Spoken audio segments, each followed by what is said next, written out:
بسم اللہ الرحمن الرحیم۔ تکبیر، جس کے بارے میں علماء نے دو قسمیں بیان کی ہیں، تکبیر مطلق اور تکبیر مقید۔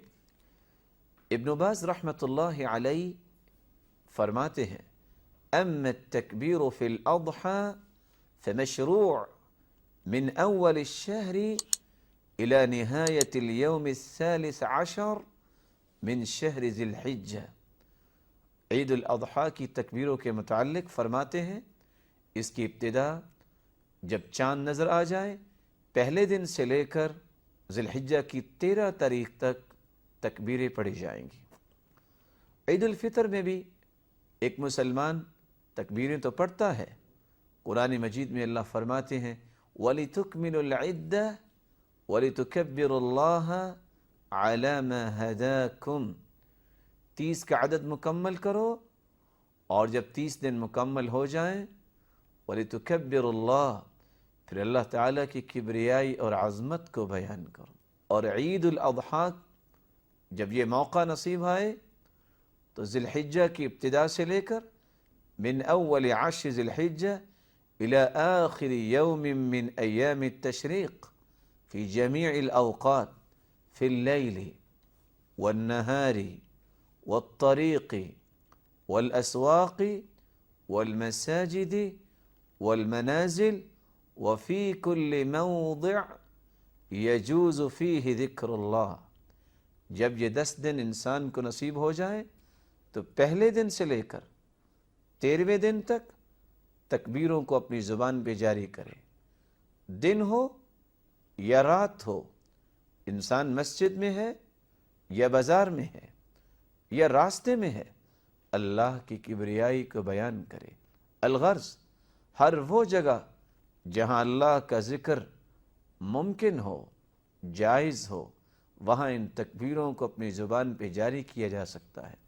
اللہ رب العزت فرماتے ہیں وَيَذْكُرُ اسْمَ اللَّهِ فِي أَيَّامٍ مَعْلُومَاتٍ، اور وہ اللہ رب العزت کا ذکر کرتے ہیں معلوم ایام میں۔ وَاذْكُرُوا اللَّهَ فِي أَيَّامٍ مَعْدُودَاتٍ، ان گنے ہوئے دنوں میں اللہ کا ذکر کرو۔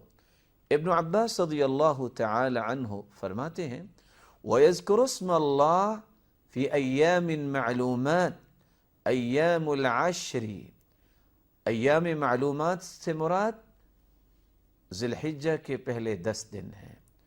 والایام المعدودات ایام التشریق، اور ایام المعدودات سے مراد ایام تشریق ہیں۔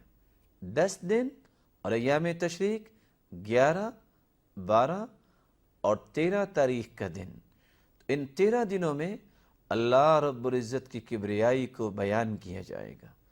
یہی وجہ ہے کان ابن عمر وابو ہریرہ یخرجان الى السوق فی ایام العشر یکبران ویکبر الناس بتکبیرہما، صحیح بخاری کی روایت ہے۔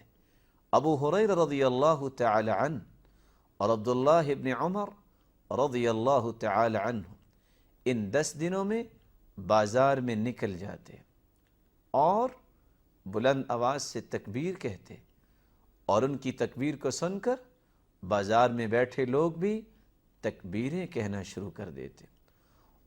اور صحیح بخاری کی ہی روایت ہے وَيُكَبِّرُ مُحَمَّدُ بْنُ عَلِي خَلْفَ النَّافِلَةِ، فرض نماز کے بعد تو تکبیریں صحابہ پڑھتے تھے۔ محمد بن علی کی روایت لے کے آئے ہیں امام بخاری کہ وہ نوافل پڑھنے کے بعد بھی تکبیروں کو اپنی زبان پہ جاری کرتے۔ وَكَانَ عُمَرُ يُكَبِّرُ فِي قُبَّتِهِ بِمِنًا فَيَسْمَعُهُ أَهْلُ الْمَسْجِدِ، منا میں بیٹھے بیٹھے عمر رضی اللہ تعالیٰ عنہ اپنے قبے میں تکبیریں پڑھتے اور مسجد والے ان کی آواز سنتے، فَيُكَبِّرُونَ، تو وہ بھی تکبیریں کہنا شروع کر دیتے۔ وَيُكَبِّرُ أَهْلُ الْأَسْوَاقِ حَتَّى تَرْتَجْ مِنَا تَكْبِيرًا، یہاں تک کہ مینا تکبیروں کی آواز سے گونج اٹھتا۔ وکان ابن عمر، اور عبداللہ ابن عمر رضی اللہ تعالی عنہ یکبر بمنا تلک الایام، ان ایام میں مینا کے اندر عبداللہ ابن عمر رضی اللہ تعالی عنہ تکبیریں کہا کرتے۔ وخلف الصلوات، اور نمازوں کے بعد، وعلی فراشی، اور اپنی چارپائی پہ بیٹھے بیٹھے بھی تکبیریں پڑھتے۔ وفی فسطاتی، اپنے خیمے میں بھی تکبیریں بلند کرتے۔ ومجلسی، اور اپنی مجلس میں بھی جہاں وہ بیٹھتے تھے لوگوں کے ساتھ اور مسائل کو بیان کرنے کے لیے، وہاں بھی تکبیریں اونچی آواز سے پڑھتے۔ وممشا تلک الایام جمیعا، اور چلتے پھرتے بھی تکبیریں پڑھتے۔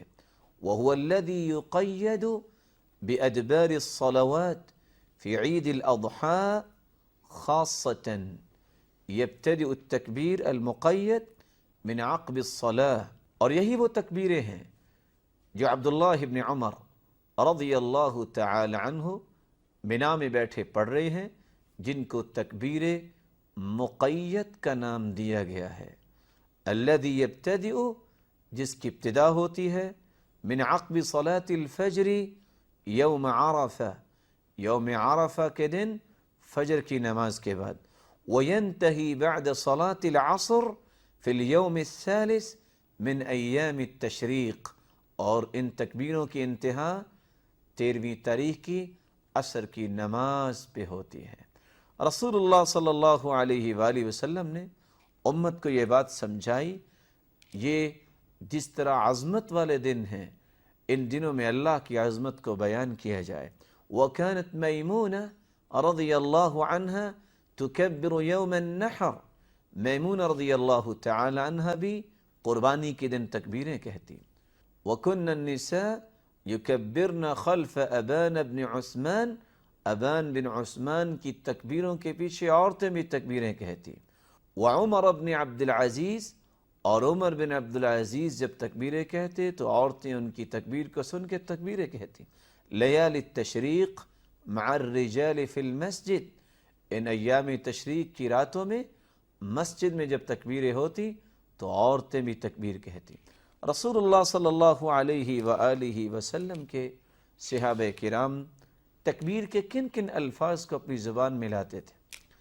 ام عطیہ رضی اللہ تعالی عنہ فرماتی ہیں، كنا نؤمر ان نخرج یوم العید، ہمیں حکم دیا جاتا کہ ہم عید کے دن عیدگاہ کی طرف آئیں، حتی نخرج البکر من خدرها، حتی نخرج الحیض، یہاں تک کہ ان عورتوں کو بھی ہم عیدگاہ میں لے کے آئیں جو کنواری ہیں، اور ان عورتوں کو جو ایسے خصوصی ایام میں ہیں کہ جن پہ نماز اس وقت ساقط ہو جاتی ہے، حیض والیوں کو، فَيَكُنْ خَلْفَ النَّاسِ، وہ لوگوں کے پیچھے اپنی صفیں بنائیں، فَيُكَبِّرْنَ بِتَكْبِيرِهِمْ وَيَدْعُونَ بِدُعَائِهِمْ، وہ بھی تکبیریں کہیں، نماز اگرچہ وہ نہیں پڑھیں گے لیکن تکبیروں میں شمولیت اختیار کریں، اور مسلمان جب دعا کریں تو وہ بھی دعا میں شمولیت اختیار کریں۔ یرجون برکت ذلک اليوم وطہرتہ، اس مبارک دن کی برکت اور پاکیزگی کو وہ بھی اللہ رب العزت سے طلب کریں۔ عبداللہ ابن مسعود، عمر رضی اللہ عنہما اور علی رضی اللہ عنہ، ان تینوں صحابہ سے جو منقول ہے کہ یہ دعا، یہ تکبیر پڑھنی چاہیے، اللہ اکبر اللہ اکبر، لا الہ الا اللہ واللہ اکبر، اللہ اکبر وللہ الحمد۔ عبداللہ ابن مسعود رضی اللہ تعالی عنہ سے ایک دوسری روایت ہے، یہ مصنف ابن ابی شیبہ میں ہے، اللہ اکبر اللہ اکبر، اللہ اکبر، لا الہ الا اللہ واللہ اکبر وللہ الحمد۔ اور تیسرا صیغہ سلمان رضی اللہ تعالی عنہ سے مروی ہے، اللہ اکبر اللہ اکبر، اللہ اکبر کبیرا۔ اور عبداللہ ابن عباس رضی اللہ تعالی عنہ بیان کرتے ہیں اللہ اکبر اللہ اکبر اللہ اکبر وللہ الحمد، اللہ اکبر واجل، اللہ اکبر علی ما ہدانا۔ قرآن مجید کی آیت کی روشنی میں وہ یہ تکبیر پڑھا کرتے تھے۔